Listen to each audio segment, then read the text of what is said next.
Hello, my Scorpio collective. This is Zaida Velgara from Becoming I Am, here to give you your reading for February 2026. I hope you enjoy. So, for all you guys that have been here for a while, thank you so much for the loving support that you're giving me for being on this channel with me. May you guys receive that same blessing in return that you send this way. And for you guys that are newcomers, let me give you the 411 of how this flows.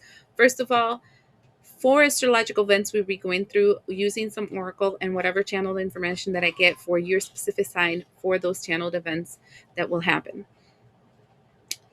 Keep in mind that astrology really affects how tarot kind of plays out. So that's the reason I kind of look into these specific events.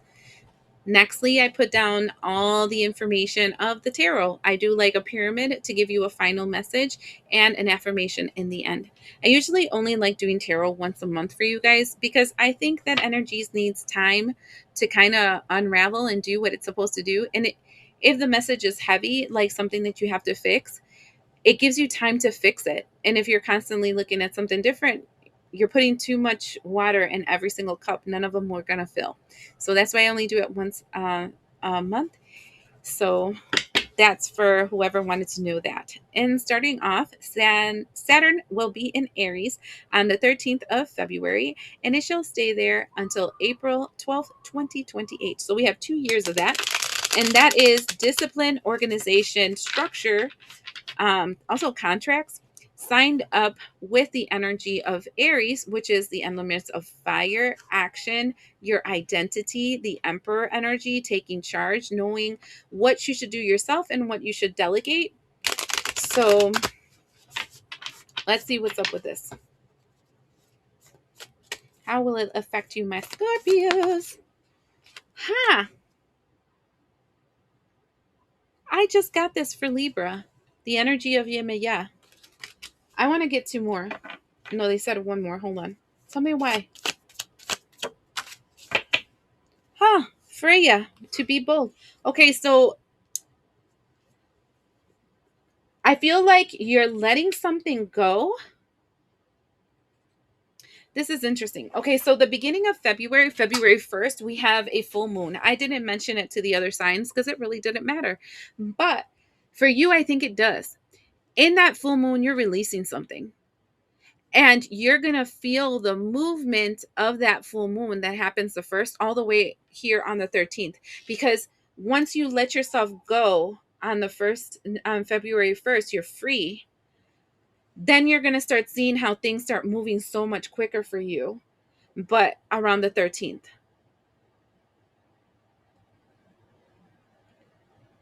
It feels really good to let whatever this thing is go. I feel like it was opposite the direction that you wanted to go in your life. Definitely. That's the message. And then the next thing, the 17th of February, there is a solar eclipse in the sign of Aquarius and also the new moon in the sign of Aquarius. The solar eclipse will not be seen here in the US of A because it's on the other side, but it doesn't mean that the magnetic field is not going to be affected by it and then affecting us. So it kind of feels like, I heard like a tug of war, deciding what direction you want to go in. I actually started feeling that, like I'm being pulled in two different directions. What is that tug of war? Look at, and I said the tug of war, and look at the two of them fell out. One is fertility and one is talent. This is interesting because I'm feeling like you're having to, you're pulled in between two options. One is your creativity, your talent, the things that like light you up, and this new thing that you want to create. Hold on. What about this new thing that they're trying to create with fertility? Oh, it's work. It's a fight to get to that. And then the talent. Oh, there's a lot of competition in the new things that you're trying to start. But in your talent, we have the Hermit card and the Three of Pentacles in reverse. But the Hermit card here is the before tarot, and he's just grabbing a star to put it in there. And so I'm feeling like you're being pulled in two directions because whatever you're going into, it's competitive and you're going to have to do the work and like, earn your stripes, right? But the talent seems so natural,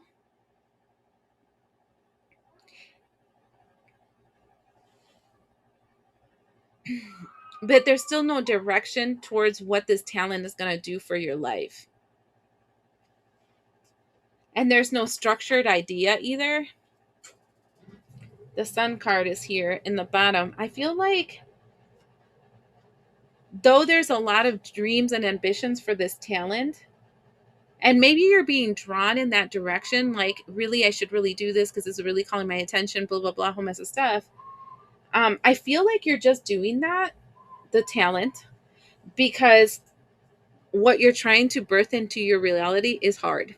And it sounds like to me, as I'm picking up this energy, it feels like deflecting, like you're saying, oh, but I need to spend time on this because I really love this, it's my passion. But it's not so much that it's your passion, but the other thing was just so much harder, and this comes so much easier to you, so that's why you're kind of like going in that direction. Does that make sense? I'm hoping you're making it makes sense. You know how we're trying, sometimes we try to avoid something just because it's hard, but not because it's not going to be good for us, because the fertility is in that side. And in the future, you might be able to marry those two things. But I feel like you're in a tug of war of, should I keep doing what I love, or should I go for this even though there's a lot of competition and I have to work for it? But here I see fertile ground with the fertility. I see possible growth. And here I'm working so hard and I'm disciplined, but I'm not getting where I want to go. I don't see structure here yet. Um, there is no plan in the talent. I think the talent right now, the tug of war, that the talent part is more um a distraction. But that's what it looks like here in the cards anyway. Because there is no true direction towards it. It's just something you like to do. Hold on. So the advice would be what?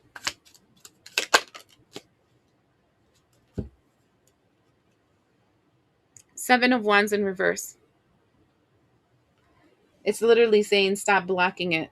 Stop stop trying to block the movement that you know what you're supposed to do. This reminds me of a person that God comes down and tells the person, "This is what you have to do the rest of your life." And they're like, and kneel down, "Please, God, can you send me another sign to let me know what I should do when I grow up?" And it's mostly cuz it's so much work.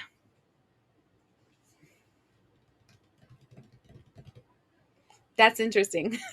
Cuz this one feels like this eclipse, you're going to be really real with yourself. The fact that all these distractions that you've allowed in your life, like, I have to do this and I have to do this and I have to do this and I have to keep up with this, is just because whatever it is that you really need to do is a lot of work and you haven't been wanting to do it. So you're going to be really real with yourself. You're going to like stop lying to yourself. That's what that energy is going to do to you. Anyways, next is Saturn conjunct Neptune, both in Aries on February 20th. This is called the Great Reset or the World Point. And this is when we shift into, okay, so this is just a hobby. The talent's not going to pay the bills. What is this one? I know it's hard, but I know it's worth it in the end. Maybe later on I can see how I can incorporate my talent into this hobby. But right now it's just not going to happen. Right? Um, and then you start restructuring your life and connecting to the right things so that you can make it happen. That kind of shift is what I'm seeing here. So I think it was important for you to explain, because your energy is kind of funny because you're finally getting free to move in the direction that's going to be right for you. But then you're like, oh my God, but it's going to be so much work. Oh, Scorpio. This is a simple Scorpio, right? Why are they being sticky? Hold on. They said because they don't want them to be used. Let me get some of these. They said 4, and I literally got 4. The first thing we have is the Six of Earth, Six of Pentacles. So you're working and balancing out your frequency so you can make things happen. And then we have the energy of the Devil, followed by the Seven of Fire. And that's funny because we got the Seven of Wands in reverse about choosing what direction to go, but this one came upright. And then we have the card of the Six of Fire, which is talking about victory. First of all, what I'm seeing here is that this energy is going to put you on the straight and narrow about what you want in the future. Stop dreamy land, right? And start practical land. Like I tell my kids, for example, they can be whatever they want. Just make sure that whatever they want, they can figure out how they're going to get money off of that, because I'm not supporting them for the rest of my life. And because I want them to be, I don't know, valuable pieces of society instead of problems, right? That's what I'm seeing here. Like you're going to put yourself, okay, I got to do the grunt work that I might not want, but I'm going to do it because I know it's going to be a great investment for me. It's going to balance me out in what I want. And the Devil here is coming around saying, but the other thing is so much more fun. And here you are fighting that devil and blocking him so it doesn't stop you from what it is that you're supposed to do. And that brings you to that energy of the victory. So you keep moving forward in that direction that you want. I feel like by the time the 20th comes around, you're going to stop effing around and you're going to do the work how you should, because you know it is what it is.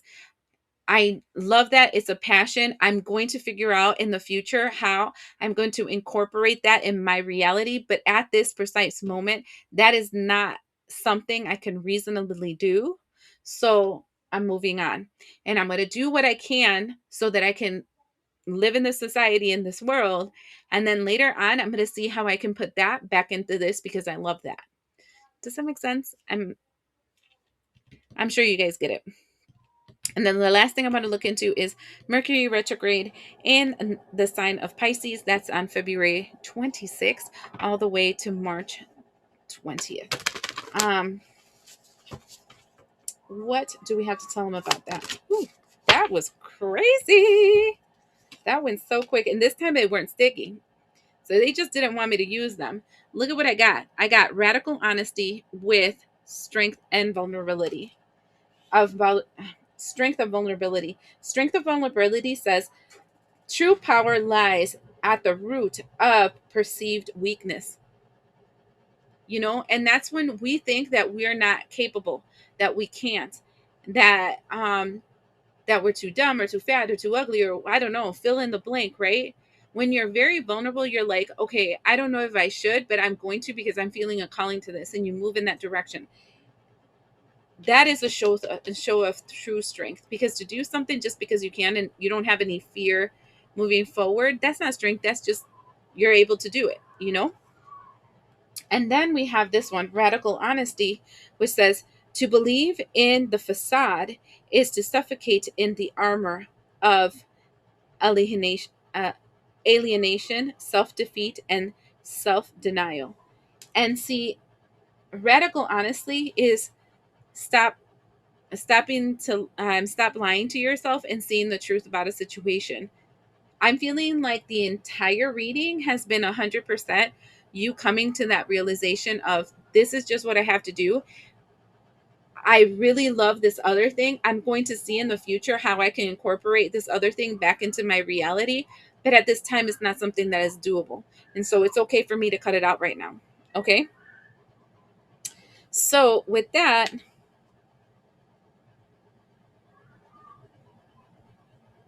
let me do some tarot. I'm trying to see which one I want. Which one is this one? Okay, I got the right one. I wanted to make sure I got a full deck, you know? So what final thing do we have to tell my scorpions? Everything's going to be all right. So the first thing we have is the Six of Swords, and it follows the Four of Cups. Then we have the Temperance with the Three of Pentacles.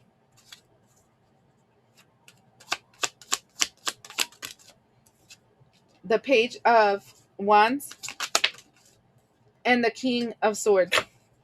On the bottom of the deck, we have the Empress. I'm seeing this Empress is this Empress. Literally, you're choosing the road that has a lot of competition and it's a little bit of a struggle for you, right? That's the path you're going to choose. And I see it already because this is the last card that comes out in the bottom of the deck, and that's balancing out your energy. After that is the Devil. So it's like balancing out, putting the Devil in judgment, right? I'm seeing that you're moving into calmer waters because you're canceling out and you're ignoring those voices in your head that tells you, no, but you should do this. You're selling out, you're copying out, you're failing, you're closing something out when you really need it, blah blah blah, whole mess of stuff, right? So that energy is canceling out. And you're balancing yourself out because you're looking at new opportunities for yourself going to the future. Right here, it seems like going to the future and these new opportunities means that you're going to have to start from zero in another direction, closing something out. And that is a wise choice, but it's disheartening. Um,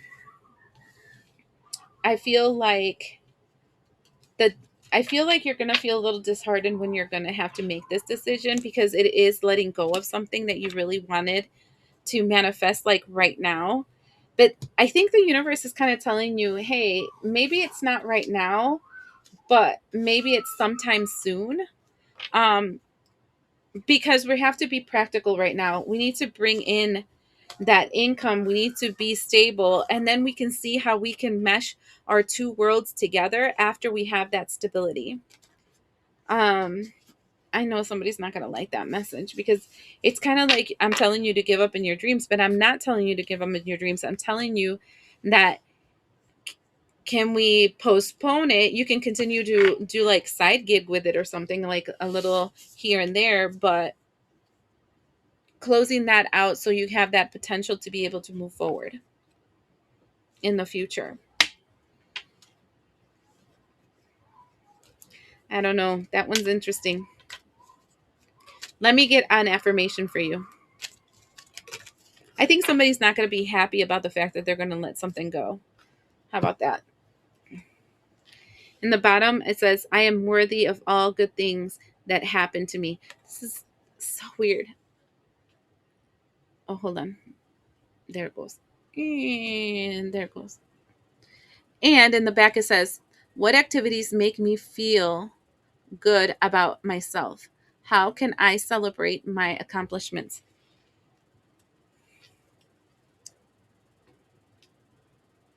I don't know why, Scorpio, all of a sudden I'm feeling like a person that wants to open their own business, um or a person that has their own business and starting to come to the realization that they can potentially have to let go of that new business because they need other expenses that they need to come up with. Um and when it says I am worthy of all good things that happen to me, I know that somebody would think that that's not a good thing, but sometimes really good things come from bad situations. And then when we reconstruct ourselves, we reconstruct ourselves better. Um, and I know that's probably not what somebody might want to hear, but I think it is what it's best to hear. You're letting something go because you're being practical about your future. And being practical doesn't mean that you're selling out. It just means that you're practical. And then later on, you can go towards those dreams when you feel a little bit more stable. I hope you understood the message, and we'll see you the next time.